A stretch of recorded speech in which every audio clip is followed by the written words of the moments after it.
салом дӯстон, дар доираи аввалин бозиҳои ҷавобии Лигаи Чемпионҳои УЕФА мо шоҳиди шикасту рехти ғайриинтизори ду дастаи испанӣ шудем. Ҳарчанд ки аз рӯи нангу ном ва ҳисоби бозии аввал ҳам Атлетико Мадрид ва ҳам Барселона фаворит буданд, вале ин ҳама дар рӯи варақ ва омори нодаркор монду халос. Воқеият ин ки Хави ва Симеони акнун бояд ба таври пурра дар Ла Лига камари худро маҳкам банданд. Мо бошем аввал аз абзори бозии асосии миёни Барселона ва ПСЖ кори худро оғоз мекунем. Имрӯз фақат дар бораи ҳамин ду бозӣ суҳбат хоҳем кард. Лайки қиматбоҳои худро гузоред. Мо бошем сар мекунем. Дӯстон, бозии ҷолиби 3-3 дар Мадрид ба мо эмоцияи беҳамто дод, аммо саволи ниманиҳои то ҳол кушода аст. Натиҷаи бозӣ дар Манчестерро пешгӯӣ кардан осон нест, аммо прогнози ман дар ин рақобат он аст ки ҳардуи дастаҳо гол мезананд бо коэффициенти 1.5.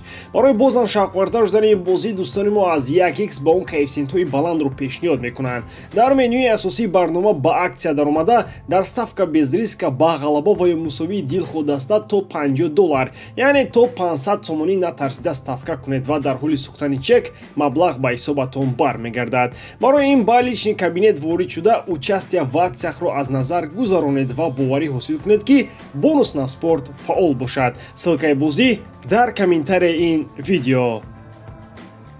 баъди ҳисоби 3-2 дар бозии аввал Барса тавонист дар майдони худ низ ба кушодани ҳисоб даст ёбад. Голи Рафиня дар дақиқаи 12 ҳисоби умумиро ба 4-2 расонд ва аз ҳаракатҳои Ламини Ямал маълум буд ки Барса ҳатман рохати марҳилаи баъдиро ба даст меорад, вале корти сурхи Ронал Араухо дар дақиқаи 29 ҳамаи чиро барбод дод. Пойдевори асосии хатти дифоъ нисбати Брэдли Баркола хато кард ва кулли офатҳоро ба сари дастаи Хави овард. Бо иштибоҳи дағали як нафар ормонҳои як дастаи бузург барбод рафт. Ба гуфти мухлисони як замон чунин номаъқулиро Пике карда буд. Соли 2021 дар бозӣ бо ҳамин ПСЖ ӯ ҳамлагари фаронсавиҳоро боз дошт ва аз бозӣ хориҷ карда шуд. Акнун бошад ин касалиҳоро Араухо қапидааст. Баъди 10 нафара мондани шогирдони Хави албатта ки зарур омад бар ивази Ламин Ямал Иниго Мартинес чун дифоъгари эҳтиётӣ ба майдон оварда шавад. Фишори парижиён албатта ки ба маротиб бештар мешуд ва голҳоам яке аз паси дигари вориди дарвозаи Тер Штеген мешуданд. Ҳамин тариқ собиқ бозингари Барса Усмон Дембеле 5 дақиқа пеш аз танаффус ҳисобро баробар кард ва дар оғози дуюм тайм Витиния бо як зарбаи зебо аллакаи меҳмононро ба пеш баровард. Вазъият дар кануни майдон бошад ба дараҷаи шиддатнок шуда буд ки довар Хавиро ҳам аз паси Араухо аз майдон хориҷ кард. Хави албатта ба дифои бозингарони хеш метавонад тамоми гуноҳи дунёиро сари довари бозӣ бор кунад, вале инҷо аслан амали бозингари худашон ба беақлӣ расонд. Лекин Барса назди артиши бузурги мухлисони хеш ҷасурона ба пеш мерафт ва 2-3 маротиб имкони олии баробар кардани ҳисоб ва ҳатто пешсаф шуданро ҳам дошт. Дастаи Луис Энрике як нафар зиёдтар тавонист ба мақсад расад. Мбаппе бо ду голи худ кори мизбононро тамом кард. Пирӯзии бузурги собиқ мураббии Барса Луис Энрике дар Каталония бо ҳисоби 4-1 албатта он ҳисобе набуд ва касе ин тавр ҷараён гирифтани бозиро интизор надошт. Ҳарчи ки набошад шогирдони Хави то охир ҷасурона мубориза бурданд, вале дастаи Мбаппе хурсандона кори худро бо комёбӣ ба анҷом расонд. Дар омади гап зеҳни сунъӣ иштибоҳи сахт дар пешгӯиам кардааст ки Барсаро ғолиби имсолаи Лигаи Чемпионҳо эълон карда буд. Хулас ки баъди бохти бузург бо ҳисоби 6-1 дар соли 2015 парижиён фақат ва фақат дар замини Барса интиқом мегиранд. Соли 2021 Мбаппе тавонист дар Камп Nou хетрик кунад ва ин навбат бошад аз дубли хеш истиқбол гирифт. Ин мардак аллакай Реал нарафта алои чашми бозингарони Барсаро гирифтааст. Барса бошад як аз замони бохти дардовар аз Ливерпули клуб 5 сол боз ба даври ниманиҳои Лигаи Чемпионҳо баромада наметавонад.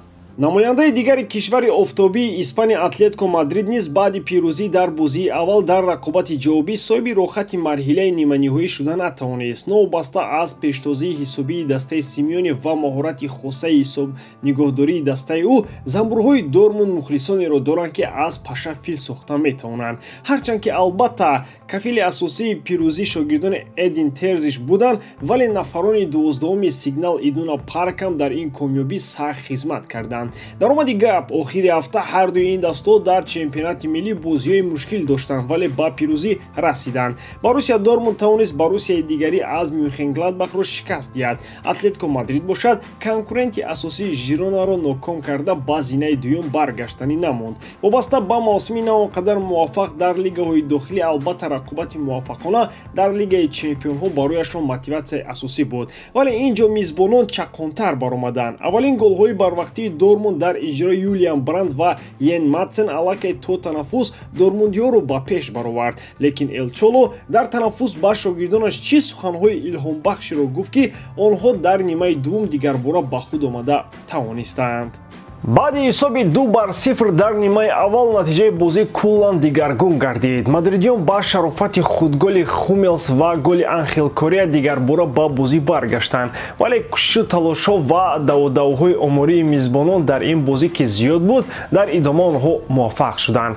омодагии хосае ки Терзичи ҷавон ба ин бозӣ дошт, албатта ки зидди чунин дастаи таҷрибадори ба мисоли Атлетико Мадридам самар дод. муборизаҳои дормундиё дар идома барояшон ду голи дигар оварданд. нахуст амловари мунтахаби Олмон Никлас Фюлкруг ҳисобро 3-2 намуд ва Марсел Забитсери Австриягие бошад ба бозӣ нуқтаи ниҳоӣ гузошт. хулос ки агар ба қафо нигарем, дормундиё ин мавсим дар лигаи чемпионҳо гурӯҳи маргро паси сар карда ахиран қудрат пайдо карданд то бори нахуст аз соли 2013 марҳилаи чорякниҳоиро убур кунанд. Кӣ медонад, мумкин бо ин шакли ҷасуронаи бозӣ занбурҳо вижвижкунон то финал ҳам расида метавонанд.